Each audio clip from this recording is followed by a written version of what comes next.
आज का यह प्रैक्टिस सेट जीके जीएस से संबंधित है, जो बिहार के BPSC, Bihar SI, Bihar CDPO exam में बहुत ही महत्वपूर्ण एवं लाभदायक सिद्ध होगा। एवं जीके जीएस से संबंधित भारत में कोई भी अगर एग्जाम हो तो इसमें यह बहुत ही लाभदायक सिद्ध होगा। तो चलिए स्टार्ट करते हैं आज का पहला क्वेश्चन। सूक्ष्म बर्फ किसे कहा जाता है? पूछ रहा है सूक्ष्म बर्फ किसे कहा जाता है। तो ऑप्शन नंबर ए, ठोस कार्बन डाइऑक्साइड को। सूक्ष्म बर्फ किसे कहा जाता है? ठोस कार्बन डाइऑक्साइड को, यानी ऑप्शन नंबर ए बिल्कुल सही हो जाएगा। अब बढ़ते हैं नेक्स्ट क्वेश्चन की ओर। तमिलनाडु में जाड़ों में वर्षा किससे होती है? तो तमिलनाडु में जाड़ों में वर्षा उत्तर पूर्वी मानसून से होती है। कौन सा मानसून से? उत्तर पूर्व मानसून से। जब पवन लौटता हुआ, मतलब मानसून जब लौट रहा होता है तो बंगाल की खाड़ी से जब वो निकलता है दक्षिण की ओर तो वो कार्डमम हिल से टकराकर तमिलनाडु के तट पे बारिश करती है। तो इसे ही हम उत्तर पूर्वी मानसून कहते हैं, यानी ऑप्शन नंबर सी बिल्कुल सही हो जाएगा। अब बढ़ते हैं नेक्स्ट क्वेश्चन की ओर। दोहरी शासन नीति को किसने समाप्त किया था? पूछ रहा है दोहरी शासन नीति को किसने समाप्त किया था। तो दोहरी शासन नीति को लॉर्ड कैनिंग ने समाप्त किया था, यानी ऑप्शन नंबर सी बिल्कुल सही हो जाएगा। अब देखते हैं इसके संबंधित और जो ऑप्शन दिए गए हैं। लॉर्ड माउंटबेटन भारत में सबसे अंतिम गवर्नर थे, मतलब अंग्रेजी गवर्नर थे। कब आए थे? 1947 से 1948 तक। माउंटबेटन योजना। Option number B, Lord Curzon. Lord Curzon के समय में ही बंगाल विभाजन हुआ था। ये 1899 से लेकर 1905 तक गवर्नर जनरल रहे थे। इनके समय में सबसे प्रमुख घटना कौन सा हुआ था? बंगाल विभाजन। Lord Canning. लॉर्ड कैनिंग 1856 से 1862 तक भारत में रहे थे एवं भारत के प्रथम वाइसराय थे। कौन थे? प्रथम viceroy. Option number D, Lord Ripon. Lord Ripon भारतीयों के लिए सबसे अच्छा गवर्नर जनरल था। 1880 से लेकर 1884 ईस्वी तक ये भारत में गवर्नर जनरल रहे थे तथा यह प्रधानमंत्री के पुत्र थे। तो क्वेश्चन क्या था? दोहरी शासन नीति को किसने समाप्त किया था? तो दोहरी शासन नीति को लॉर्ड कैनिंग ने समाप्त किया था, यानी ऑप्शन नंबर सी बिल्कुल सही हो जाएगा। अब बढ़ते हैं नेक्स्ट क्वेश्चन की ओर। टीडागढ़ किस उद्योग हेतु जाना जाता है? तो टीडागढ़ कागज उद्योग के लिए जाना जाता है। किस उद्योग के लिए? कागज उद्योग के लिए। अब हम जानते हैं टीडागढ़ है कहाँ। तो टीडागढ़ वेस्ट बंगाल में हुगली नदी के बाएं तट पर अवस्थित है।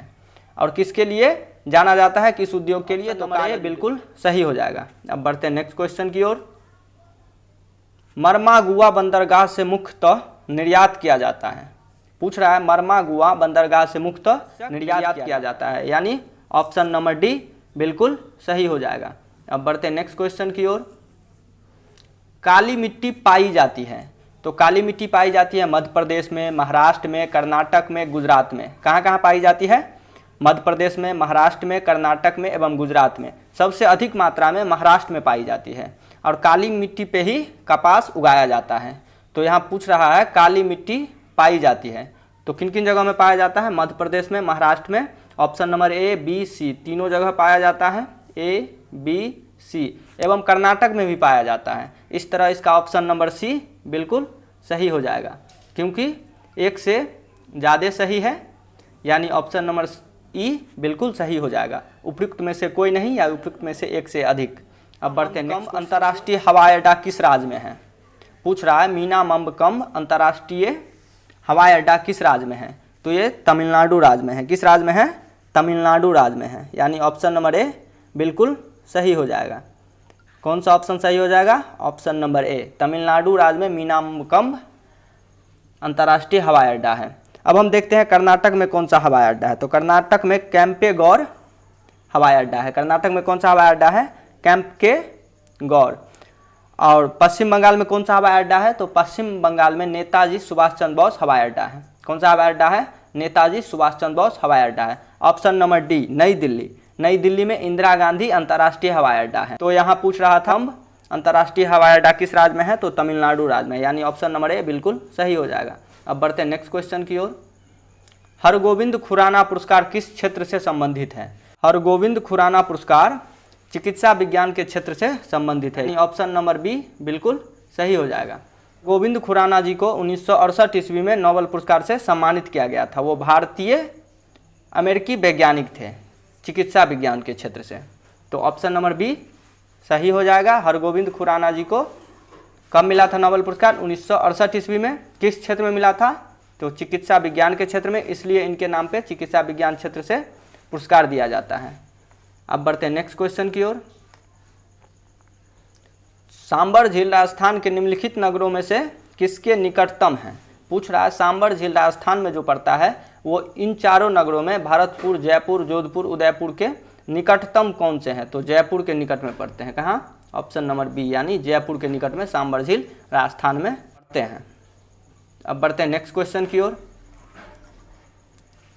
कल्पक्कम और तारापुर क्रमशः कहाँ स्थित है? तो कल्पक्कम तमिलनाडु में स्थित है और तारापुर महाराष्ट्र में स्थित है, यानी ऑप्शन नंबर बी बिल्कुल सही हो जाएगा। अब बढ़ते हैं नेक्स्ट क्वेश्चन की ओर। बौद्ध धर्म को ग्रहण करने वाली प्रथम महिला थी। तो बौद्ध धर्म को प्रथम महिला जो ग्रहण की थी वो थी गौतमी, यानी महात्मा बुद्ध जी की मौसी। गौतमी जी के नाम पे ही महात्मा बुद्ध जी का गौतम नाम पड़ा था, यानी ऑप्शन नंबर बी बिल्कुल सही हो जाएगा। अब देखते हैं इसके जो और कुछ ऑप्शन दिए गए हैं। संघमित्रा, संघमित्रा अशोक की पुत्री थी। संघमित्रा कौन थी? अशोक की पुत्री थी। यशोधरा महात्मा बुद्ध की पत्नी थी। यशोधरा कौन थी? महात्मा बुद्ध की पत्नी थी। माया कौन थी? महात्मा बुद्ध की माता थी। और गौतमी गौतम बुद्ध की मौसी थी, जो इनका लालन पालन किया था, और यही इनके प्रथम महिला जो इनके धर्म में सम्मिलित हुए थे, गौतमी। तो ऑप्शन नंबर बी बिल्कुल सही है। अब बढ़ते हैं नेक्स्ट क्वेश्चन की ओर। महमूद गजनवी ने भारत पर कितनी बार आक्रमण किया था? महमूद गजनवी कुल 17 बार भारत पे आक्रमण किया था। कितने बार? 17 बार भारत पे आक्रमण किया था, जिसमें सबसे प्रमुख आक्रमण 1025 ईस्वी में, यानी 1025 ईस्वी में सोमनाथ मंदिर पे आक्रमण किया गया था। तो भारत पे कुल कितने बार महमूद गजनवी के द्वारा आक्रमण किया गया? कुल 17 बार, यानी ऑप्शन नंबर सी बिल्कुल सही हो जाएगा। अब बढ़ते हैं नेक्स्ट क्वेश्चन की ओर। जैन धर्म के प्रथम तीर्थंकर थे। तो पूछ रहा है जैन धर्म के प्रथम तीर्थंकर कौन थे? तो ऋषभदेव थे। कौन थे? ऋषभदेव थे। और जैन धर्म के अंतिम तीर्थंकर कौन थे? यानी 24वें तीर्थंकर तो महावीर स्वामी थे। और जैन धर्म के 23वें तीर्थंकर कौन थे? तो वो पार्श्वनाथ थे। तो अब बढ़ते हैं नेक्स्ट क्वेश्चन की ओर। निम्नलिखित में से किसने अपने आप को खलीफा घोषित किया था? तो अपने आप को खलीफा घोषित करने वाला शासक अलाउद्दीन खिलजी था। कौन था? अलाउद्दीन खिलजी, यानी ऑप्शन नंबर बी बिल्कुल सही हो जाएगा। अलाउद्दीन खिलजी खिलजी वंश का महत्वपूर्ण शासक था, जो 1290 ईस्वी से 1320 ईस्वी तक शासन किया था। तो ऑप्शन नंबर बी बिल्कुल सही हो जाएगा। अब बढ़ते हैं नेक्स्ट क्वेश्चन की ओर। फाहियान किस देश का निवासी था? पूछ रहा है फाहियान किस देश के निवासी थे? तो फाहियान चीन देश के निवासी थे। कहाँ के? चीन के निवासी थे, जो चंद्रगुप्त विक्रमादित्य के समय में भारत में आए हुए थे, यानी ऑप्शन नंबर सी बिल्कुल सही हो जाएगा। अब बढ़ते हैं नेक्स्ट क्वेश्चन की ओर। हर्ष की आत्मकथा निम्नलिखित में से किसने लिखी है? तो हर्ष की आत्मकथा हर्षचरित बाणभट्ट जी के द्वारा लिखा गया था, यानी ऑप्शन नंबर बी बिल्कुल सही हो जाएगा। अब बढ़ते हैं नेक्स्ट क्वेश्चन की ओर। वास्को डिगामा भारत कब आया था? तो वास्को डिगामा भारत 1498 ईस्वी में आया था, और कालीकट केरल के तट पे आया था, यानी ऑप्शन नंबर सी बिल्कुल सही हो जाएगा। 1498 ईस्वी में वास्को डिगामा भारत आया था। पुर्तगाली था, प्रथम पुर्तगाली वास्को डिगामा भारत आए थे। उसके बाद ही भारत और पुर्तगाल के बीच व्यापार का संबंध बढ़ा, जिससे लगातार डच, इंग्लैंड, फ्रांस आए। तो ऑप्शन नंबर सी बिल्कुल सही हो जाएगा। अब बढ़ते हैं नेक्स्ट क्वेश्चन की ओर। महान्यायवादी की नियुक्ति निम्नलिखित में से कौन करता है? तो महान्यायवादी की नियुक्ति राष्ट्रपति जी के द्वारा किया जाता है, यानी ऑप्शन नंबर ए बिल्कुल सही हो जाएगा। महान्यायवादी का उल्लेख 76 अनुच्छेद नंबर 76 में किया गया है। किस में किया गया है? अनुच्छेद नंबर 76 में किया गया है। महान्यायवादी की नियुक्ति कौन करता है? तो राष्ट्रपति करता है, यानी ऑप्शन नंबर ए बिल्कुल सही हो जाएगा। अब बढ़ते हैं नेक्स्ट क्वेश्चन की ओर। निम्नलिखित में से कौन रेडियो सक्रिय नहीं है? पूछ रहा है निम्नलिखित में से कौन रेडियो सक्रिय नहीं है? तो option number D zirconium radio सक्रिय नहीं है, यानी ऑप्शन नंबर डी बिल्कुल सही हो जाएगा। अब बढ़ते हैं नेक्स्ट क्वेश्चन की ओर। निम्नलिखित में से किसे आधुनिक भारत का जनक कहा जाता है? राजा राम मोहन राय जी को आधुनिक भारत का जनक कहा जाता है, यानी ऑप्शन नंबर सी बिल्कुल सही हो जाएगा। राजा राम मोहन राय जी को राजा की उपाधि अकबर द्वितीय के द्वारा दिया गया था। और राजा राम मोहन राय जी के द्वारा लिखी गई पुस्तक कौमुदी और मिरातुल अखबार हैं, यानी ऑप्शन नंबर सी बिल्कुल सही हो जाएगा। आधुनिक भारत का जनक किसे कहा जाता है? राजा राम मोहन राय जी को। अब बढ़ते हैं नेक्स्ट क्वेश्चन की ओर। लोकसभा के सदस्य के लिए योग्यता नहीं है, लोकसभा के सदस्य के लिए योग्यता नहीं है पूछ रहा है। भारत का नागरिक होना चाहिए, बिल्कुल सही है। उम्र 30 वर्ष से कम ना हो, नहीं, लोकसभा के सदस्य के लिए उम्र मिनिमम मतलब कम से कम 25 वर्ष होना चाहिए, यानी ऑप्शन नंबर बी सही हो जाएगा। पागल या दिवालिया ना हो, बिल्कुल। सरकारी लाभ के पद पर ना हो, तो ऑप्शन नंबर बी बिल्कुल सही हो जाएगा। पूछ रहा है नहीं है योग्यता, तो योग्यता 30 वर्ष नहीं 25 वर्ष रखा गया है लोकसभा के लिए, और राज्यसभा के लिए 30 वर्ष रखा गया है, एवं राष्ट्रपति के लिए 35 वर्ष रखा गया है। तो ऑप्शन नंबर बी बिल्कुल सही है, लोकसभा के सदस्य के लिए योग्यता नहीं है 30 वर्ष। अब बढ़ते हैं नेक्स्ट क्वेश्चन की ओर। अंतिम मुगल शासक कौन था?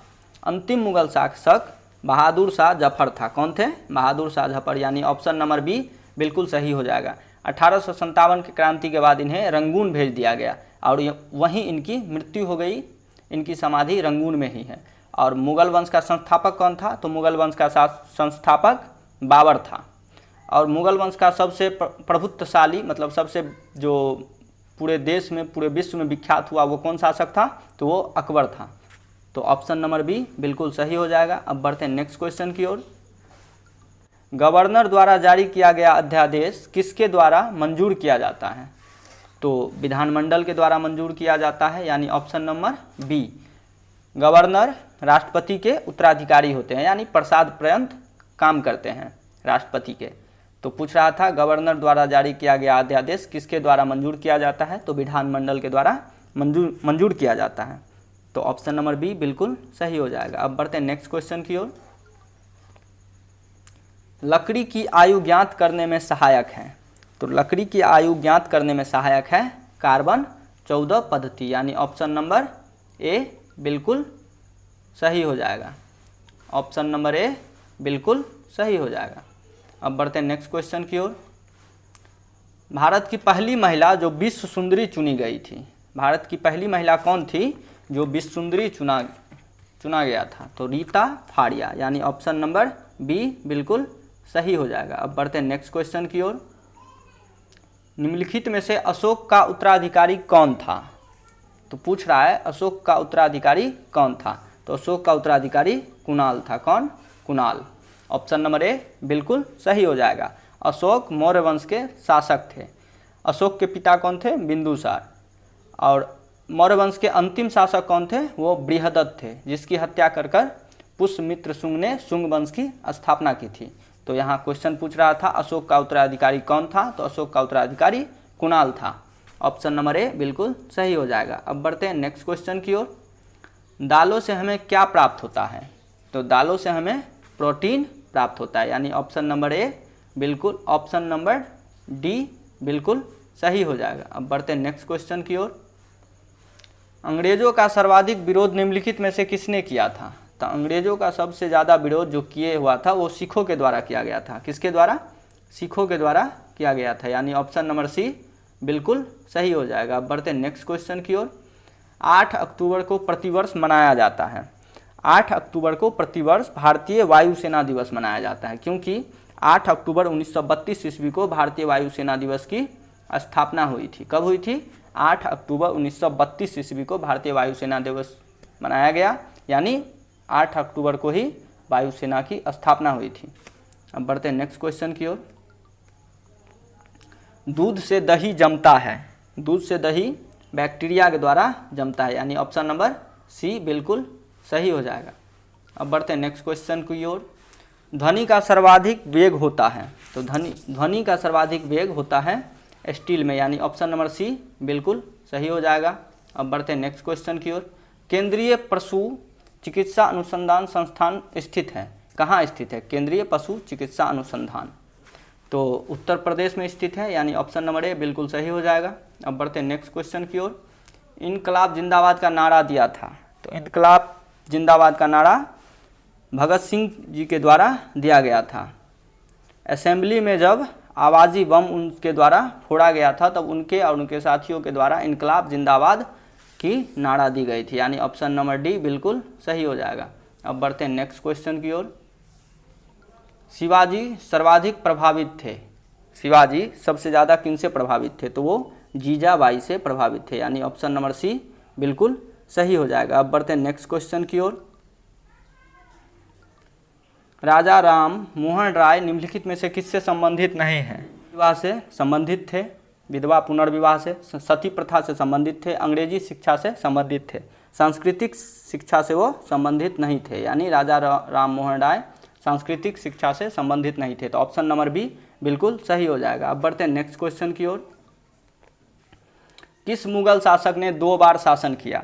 तो हुमायूं 2 बार शासन किया, हुमायूं 2 बार गद्दी पे बैठा था। एक बार जब शेरशाह सूरी जी द्वारा विजय कर लिया गया दिल्ली, और फिर जब शेरशाह सूरी की मृत्यु हो गई उसके बाद फिर हुमायूं मुगल वंश का स्थापना किया, यानी 2 बार हुमायूं के द्वारा मुगल शासक के तौर पे चुना गया, तो ऑप्शन नंबर बी बिल्कुल सही हो जाएगा। अब बढ़ते हैं नेक्स्ट क्वेश्चन की ओर। सिंधु सभ्यता के लोगों के घर बने होते थे, तो सिंधु सभ्यता के लोगों के घर पक्की ईंटों के बने होते थे, पक्की ईंटों के, यानी ऑप्शन नंबर बी बिल्कुल सही हो जाएगा। अब बढ़ते हैं नेक्स्ट क्वेश्चन की ओर।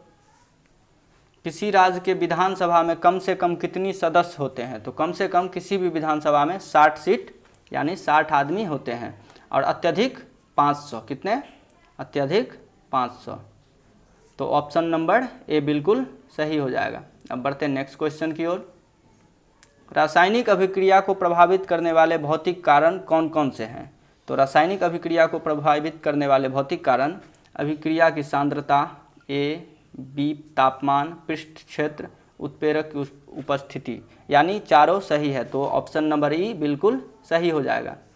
यानी एक से अधिक अगर ऑप्शन सही हो तो ई ऑप्शन होगा। अब बढ़ते हैं नेक्स्ट क्वेश्चन की ओर। भारत में पुर्तगाली साम्राज्य का सर्वप्रथम प्रभाव किसने डाला था? तो भारत में सबसे पहले पुर्तगाली साम्राज्य का सर्वप्रथम प्रभाव किसने डाला था? तो वास्को डी गामा, यानी ऑप्शन नंबर ए बिल्कुल सही हो जाएगा। अब बढ़ते हैं नेक्स्ट क्वेश्चन की ओर। भारत में यूरेनियम पाया जाता है, पूछ रहा है भारत में यूरेनियम कहाँ पाया जाता है? तो सिंहभूम में पाया जाता है, ऑप्शन नंबर सी बिल्कुल सही हो जाएगा। अब बढ़ते हैं नेक्स्ट क्वेश्चन की ओर। ट्रांसफार्मर कार्य करता है, तो ट्रांसफार्मर एसी पे काम करता है, यानी ऑप्शन नंबर ए बिल्कुल सही हो जाएगा। अब बढ़ते हैं नेक्स्ट क्वेश्चन की ओर।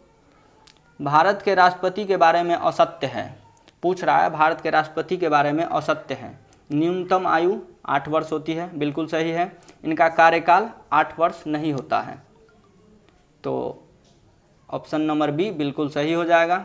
त्यागपत्र उपराष्ट्रपति को देता है, यह भी सही है। महाभियोग से हटाया जा सकता है, महाभियोग के द्वारा राष्ट्रपति जी को हटाया जा रहा है, तो असत्य क्या है? कार्यकाल 8 वर्ष, कार्यकाल 8 वर्ष नहीं 5 वर्ष होता है, यानी ऑप्शन नंबर बी बिल्कुल सही हो जाएगा। अब बढ़ते हैं नेक्स्ट क्वेश्चन की ओर। प्रथम भारतीय गवर्नर जनरल कौन था? प्रथम भारतीय पूछ रहा है, तो प्रथम भारतीय सी राजागोपालाचारी, यानी ऑप्शन नंबर ए बिल्कुल सही हो जाएगा। अब बढ़ते हैं नेक्स्ट क्वेश्चन की ओर। सीमांत गांधी उपनाम से विख्यात है, पूछ रहा है सीमांत गांधी के नाम से कौन विख्यात है? तो खान अब्दुल गफ्फार खान, जिन्हें 1987 ईस्वी में भारत रत्न यानी भारत का सर्वोच्च पुरस्कार से सम्मानित किया गया था। इनकी मृत्यु ठीक 1 साल बाद यानी 1988 में हो गई थी, तो ऑप्शन नंबर सी बिल्कुल सही हो जाएगा। सीमांत गांधी के नाम से खान अब्दुल गफ्फार खान संबंधित हैं। अब बढ़ते हैं नेक्स्ट क्वेश्चन की ओर। सती प्रथा को कब निषेध किया गया था? तो सती प्रथा का निषेध 1829 ईस्वी में हुआ था, राजा राम मोहन जी के अथक प्रयास से, यानी 1829 ईस्वी में हुआ था, ऑप्शन नंबर सी बिल्कुल सही है। अब बढ़ते हैं नेक्स्ट क्वेश्चन की ओर। बटरफ्लाई संबंधित है, तो बटरफ्लाई तैराकी से संबंधित है, किससे संबंधित है? तैराकी से संबंधित है, यानी ऑप्शन नंबर सी बिल्कुल सही हो जाएगा। अब बढ़ते हैं नेक्स्ट क्वेश्चन की ओर। पाषाण काल में आदि मानव के मनोरंजन के साधन थे, तो आदि मानव के जो मनोरंजन के साधन थे वो थे शिकार, यानी ऑप्शन नंबर ए बिल्कुल सही हो जाएगा। अब बढ़ते हैं नेक्स्ट क्वेश्चन की ओर। यदि किसी कमरे में रेफ्रिजरेटर खुला छोड़ दे तो क्या होगा? कमरा धीरे धीरे गर्म हो जाएगा, यानी ऑप्शन नंबर ए बिल्कुल सही होगा। अब बढ़ते हैं नेक्स्ट क्वेश्चन की ओर। सुल्तान रजिया इल्तुतमिश की थी, तो इल्तुतमिश की पुत्री थी, यानी ऑप्शन नंबर बी बिल्कुल सही हो जाएगा। आज के लिए इतना ही। आप लोग हमारे चैनल से जुड़े रहिए, मैं प्रत्येक दिन प्रैक्टिस सेट लेकर आया करता हूँ। जो कि बीपीएससी, बिहार एसआई, सीडीपीओ एवं भारत में जितने भी एग्जाम होते हैं जिसमें जीके जीएस से संबंधित क्वेश्चन या करंट अफेयर से संबंधित क्वेश्चन पूछे जाते हैं, उसका मैं प्रैक्टिस सेट लेकर आया करता हूं। तो आप लोग मेरे चैनल से जुड़े रहिए। अगर आपको यह वीडियो अच्छा लगे तो लाइक करें, कमेंट करें। धन्यवाद।